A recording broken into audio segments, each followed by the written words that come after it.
even at that, if you believe or you don't believe in what we are doing, it doesn't translate to using talks to chase us around. If you have let us to do our own thing, you are accusing Governor Seun Makinde or those close to him of masterminding the attacks? Am I shying away from saying the truth? What I am saying is that the people that came to attack the former deputy governor of Oyo State, Alhaji Azeem Bolarumi, they are from the government. We saw their faces, we know them.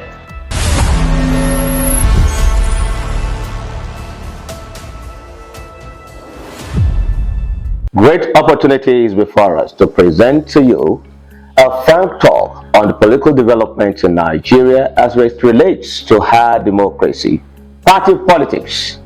Opposition political parties in Nigeria are not having a good time, and the ruling All Progressives Congress is being pointed at allegedly sponsoring or working towards Nigeria becoming a one-party state and perhaps feeling the crisis in the other opposition parties. We're pleased to have with us this day the former Deputy National Publicity Secretary of the PDP, Prince Diran Odeyemi, with us today. A good day to you. Thank you for. Good afternoon. I'm happy to join you today. Your party, the People's Democratic Party, that is currently in crisis, embroiled in myriads of concerns and crises, a very turbulent time for the PDP. At some point, produced Nigeria's president, was in control of many states in Nigeria, and even bragged at that time. And it will rule for a reasonable number of years, but that has been truncated, and the party couldn't even brag of 4 governors out of the 36 states in Nigeria, and not even the presidency. Why so? What are your concerns? Thank you very much for the question. I'm one of the people who believe that there is no everlasting champion. And I'm one of the people who believe that there are bound to be crises at any point in time. There are no good time that does not have its own bad time. So in politics and in life, it is about the good, the bad, and the ugly. Unfortunately, as a PDP member, I agree with you that this is the ugliest time, the bad time for PDP. There is nothing you say is happening to PDP that is not true. And I've said this several times that in PDP today, we are in this quagmire over 3 things: ego, rascality, and personal ambition of our leaders.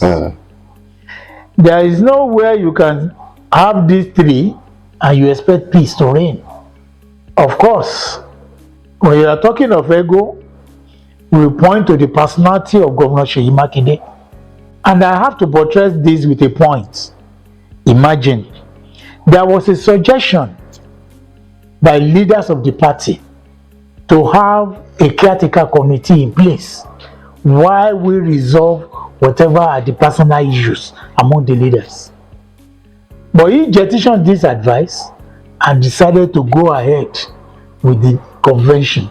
Because he claimed he wanted to rescue the party from the hands of those who are not truly loyal to the party, who are romancing with other political parties and the ruling party. You can still do that within the ambit of the law. When he was advised not to go ahead with the convention, that the convention was likely to split or cause more crisis than solution, he refused. He even went to court to get, an order backing that convention, whereas we knew quite well that is window shopping in judiciary, whereby you just go seek an order that you know is not proper. Of course, he got the order from Justice Diran Odeyemi, and they went ahead with the convention. But today, do you have any issues with Justice Diran Odeyemi? I don't have any issue with him. I want to believe that he's doing his job. If there are any other issue, or if we have any issues with him, we know where to go, the NJC. But we don't have any business with him. He can do whatever. But it is not a good thing for a judge to give a judgment, and at the end of the day, another court countered it, and even the appeal overruled him. it speaks volume about such a judge and the kind of judgment coming from his court. Let us leave that. So Governor Seyi Makinde, I would have expected as a politician that there are about to be crises among leaders. The best thing is for you to call them together. Let's see that even wars that are fought with bombs and machine guns, they still settle it on the round table conference. I expected him as a politician to speak the language of the G5, which he was speaking with the likes of Wike and all of them, to still, come together and say, this party must not die. We are the leaders in Yoruba land. A king that reigns when there is peace in the land will not be forgotten. And the one that reigns when the town is in turmoil will not be forgotten. Whether we like it or not, there's no way you can talk about PDP today and you not mention Seyi, Wike and all of them. And we even anticipated that when Atiku left PDP, peace will reign in PDP. But rather than the peace to reign, because Seyi Makinde and Governor Wike, they were together on the same page. What divided them again was the decision of Governor Seyi Makinde. There's nothing wrong with his ambition to say, yes, I want to emerge as the presidential candidate. Nothing wrong with it. But he understands the game that the best way to go about it is to split the party into two. Factionalize it. So that Wike will have the chairmanship of the party, while he will have the secretary of the party. And that was when he went to bring Ude Okoye to come and be the secretary. Of course, Ayahu fought it up to the Supreme Court, and Ayahu was recognized as the secretary of the party. And that, I would say, was the beginning of Seyi's determination to cause dissatisfaction in PDP. He's one of the architects in the area of ego. But in the area of rascality, let's talk about Wike. Wike is not somebody that easily gives in, especially when things are not going right. Is that a positive rascality or a negative one? Well, I would say positive rascality. Positive rascality in the sense that even if you weigh it, if you look at it, there is no battle Wike has fought that he has not won. Because he will always be on the right of issues. He will analyze, he will dissect, he will research, and know when exactly to act.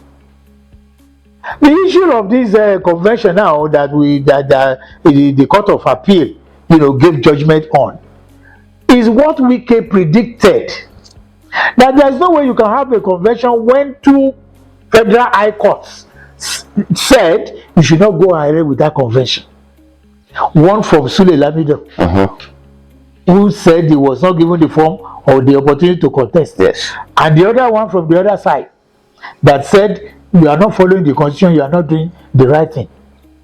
And when they got to the convention, the first thing they did was to expel the likes of Wike and some national officers. That they gave them away, that they didn't have good intention for the party. Because what was the accusation? Even according to our constitution, before you can expel anybody, you have to accuse him. You have to give him a letter. He has to appear before a panel. The panel has to write a report. You can advocate on the report, but the National Executive Council, NEC, has the final say. You did not go through all this process other than when you go to the convention, you thought the first thing to do is to eliminate them. And the question has remained. Chief Bode George, who moved the motion, what was Wike's offense that Bode George did not commit? What was Wike's offense that Makinde did not commit? They were all together. Bode George literally told the people of Lagos State not to vote for PDP candidates. Wike did the same. Wike did the same. Seyi did the same. So why would their Kwaito now start calling the pot black? Why? Change, they say, is inevitable, and interest is permanent in politics, especially in the Nigerian context of politicking. But when we talk of rascality and ego, that's perhaps the not too good side of it. Can we now exonerate a Nyesom Wike in the crisis rocking the party? This is a person that is working for the APC administration as a minister and that has been accused of wanting to hold down the party for Mr. President's re-election? Can such personality be trusted with the affairs of the PDP? Politics is deep. The more you look, the less you see. There are certain circumstances and issues that will always make you to be handicapped in such a way that you just have to dance to the tune so that you can have. It's like he who fights and runs away lives to fight another day. That's just the simple proverb to analyze what Wike is doing. Because we are dealing with a president who is a master of the game. We are dealing with a president who I can say has captured Nigeria.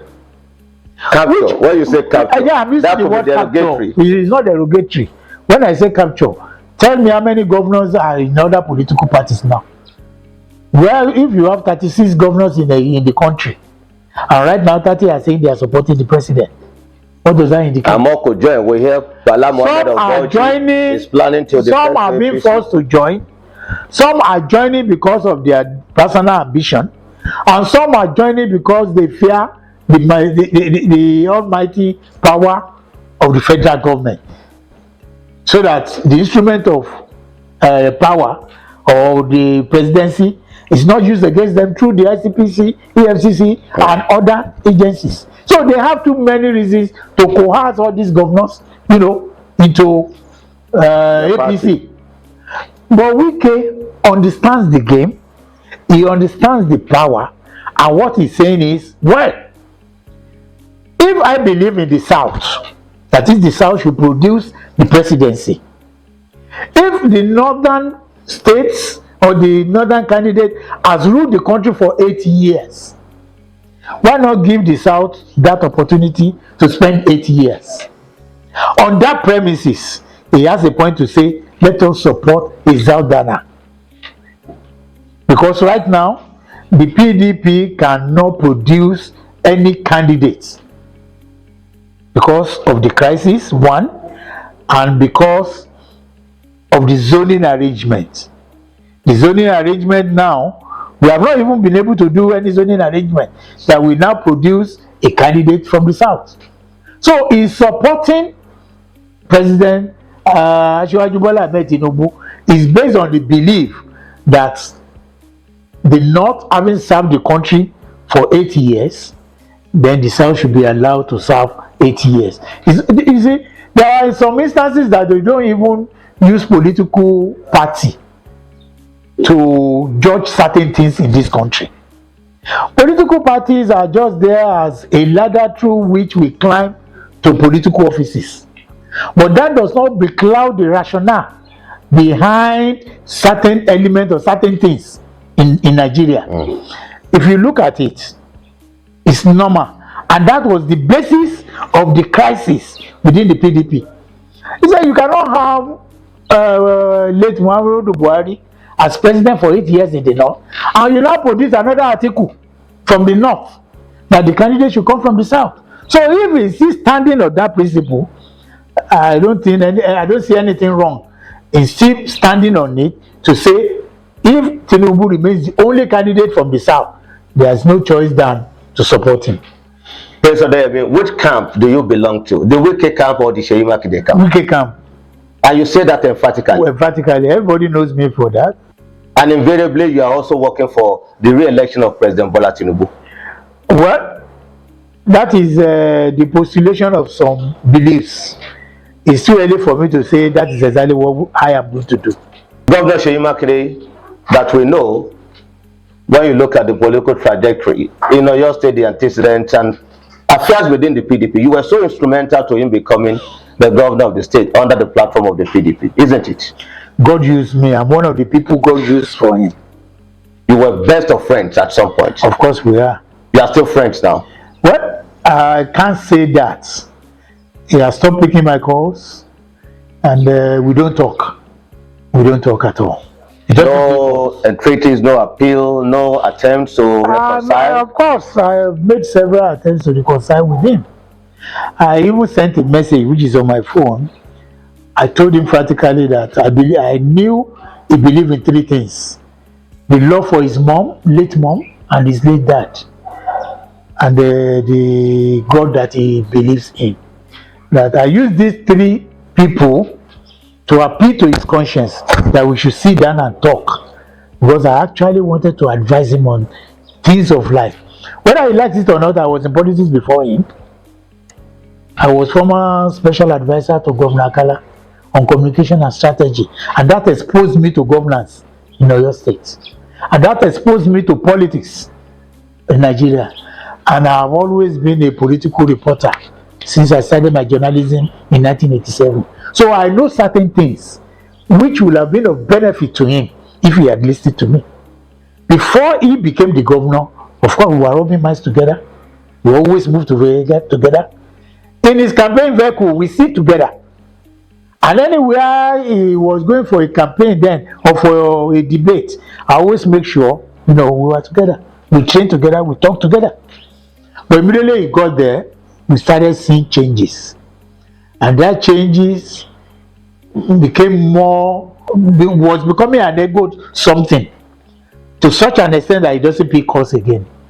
So, if somebody has chosen that line of action against even stakeholders in Oyo State, I believe myself that I'm too small for him to pick my cause. So that's the situation we are. So I can't say we are brothers or we are friends. He has decided to choose me as his enemy. But you are willing to reconcile? Of course, why not? If the opportunity presents itself. Of course, any day. I'm a politician, I'm a journalist. I believe in human relations. So if he calls me today, yeah, we'll talk. I will tell him what he is not doing right. I will still be frank with him. But there are some people who doesn't like being told the truth. Are you willing to advise him, or there are certain things you are looking for within his administration aspects? In terms of encouragement for what you did. My dear brother, I thank God for what he has done for me. I thank God. I'm not rich, but I'm not poor. I'm satisfied. So I don't need anything from him. And I'm saying it publicly, I don't need anything from him. From who? From Governor Seun Oyelowo. So the relationship is not based on if I want something from him. No. As I'm talking to you right now, I'm a stakeholder in Osun State. I'm the chairman of Osun State College of, I'm the chairman of Governing Council of Osun State College of Technology in Nesauke. I have my cars, I have official cars, I have cars that were given to me. I have houses where, because I declare my asset when I became a public officer. So, saying it on here is not being proud. It's not about pride. It's included in my asset. And as a public figure, as a public person, you can check what I have as assets. So anything I have now is an addition to what God has provided for me. Not that I will now do certain things because I want to be in this or because I need something from Governor Seun Oyelowo or anybody. I don't do it. If I'm that kind of a person, in fact, the name and integrity will have gone to the winds. Are you worried how things have degenerated in the PDP, that you now have issue of thuggery, people being waylaid, people beaten? The former deputy governor of the state house was just attacked. He was lucky not to be attacked, and we have very not to tidy stories emanating from Oyo State PDP. Rascality, thuggery, and violence is defining the moment. It's so sad that we are going to that era of thuggery again in Oyo State. So sad. And I wouldn't have expected this, especially at this time. Governor Seun Oyelowo was in Osun State to come and install Frayo. Nobody fought him. We all stayed away because we didn't want that crisis or clash with him. He came with over 200 buses of PMS people to come and conduct primary election in Osun State. It's not that the members of PDP were not there. It's not that if we want to confront them, we cannot. They are raising an allegation. Governor Seun Oyelowo is not from Osun State. Yes. He came to install Frayo as PDP governorship candidate. I'm saying it. I know what I'm saying. I'm saying it. So when he came, we saw them. They came in convoy and they did whatever they wanted to do. They went away. But we knew quite well that just like the convention they did in Ibadan, it will be an exercise in futility. Frayo is never a member of PDP in Osun State. Are you saying that authoritatively? I'm saying it now, even I'm on here, for God's sake. I've said it to Frayo himself. A party candidate, not a member of the party? Where is his name in INEC now? Why is he not the candidate of the party in the list released by INEC, list of governorship candidates? It's not. We knew they were playing to the gallery with that exercise, just like they did with the convention. That's exactly what they repeated. What I'm saying in essence is, now that the national body of the chairman, of the caretaker chairman, and the national secretary Samayawu appointed me as the chairman of the World Congress Committee and Local Government Congress Committee, we thought we would do our own things without anybody harassing or molesting us. We submitted our letter to INEC, to the police, SSS, and civil defense, because we got a letter, and they told us that they got their own instruction from Abuja too, to cooperate with us. Of course they did, but we learned that the PMS being used by the government has to go everywhere and ensure that no Congress took place. But to the glory of God, you are having a Congress without the involvement of the governor, who it wasn't part of us. Is the leader of the party in the state. It wasn't part of us, and it's still not part of us. But we did not believe in the convention that established them.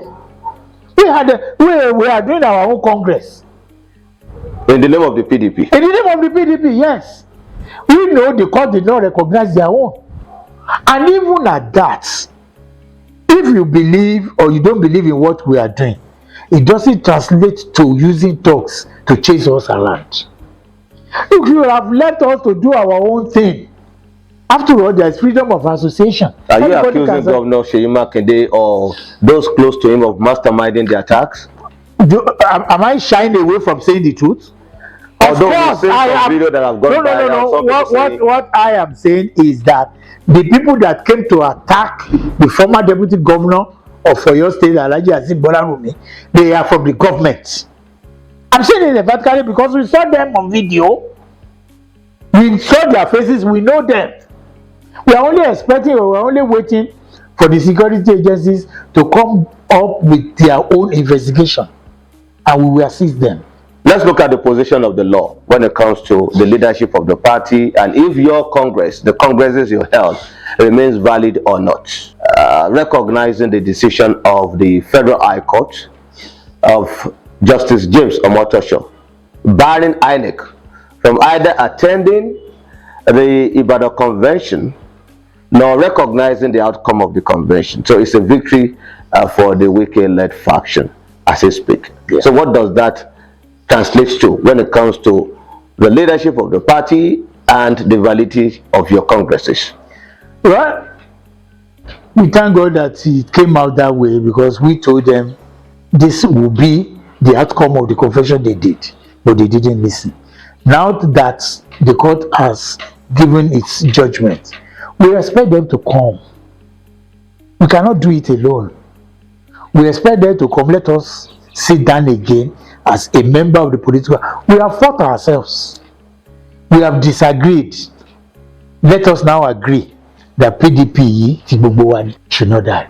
So your Congress, authentic, your leadership, former Deputy Governor Azeem Bolarumi is the leader yes. of the party in the state, yes. as it stands. So that does not mean that if they come back, we will not still come together and reorganize ourselves. The day could have boundaries. Are you also expecting Governor Seyi Makinde to come and join forces with you? Of course, if he doesn't come, that means he's not a member of PDP again. That means he wants to become to another political party. It's either he come back and we decide among ourselves to end the crisis and be together. That's the only thing left for him. Some are suspecting that he's been handicapped politically within the party structure. Now he doesn't have control of the party structure. If he comes today, he remains a leader and he remains the darling of PDP. Because when you're talking of achievement and performance, he did the party proud. We are proud of him. The only area where he failed woefully is the management of human being. He doesn't have that human relations, and I'm saying it emphatically. So if it comes today, of course we see that he remains our leader.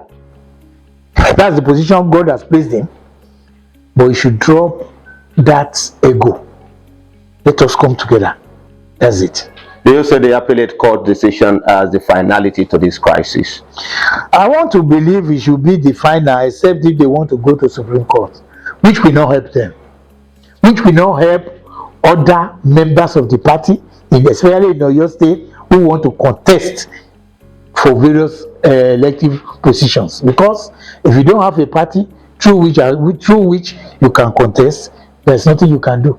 As it is now, if they come and we're able to discuss, of course, we will be happy to present candidates for the next election, governorship, senate, and rep. But they need to come. Thank you very, very much, Prince Diran Odeyemi, for your time with us. It's been really very, very impressive, and we appreciate your submissions. Thank you. Thank you very much for hope that as we are offering them the olive branch, we hope that peace will return to the PDP and you will come up again as a formidable opposition. We are expecting them. Thank you very much. Thank you.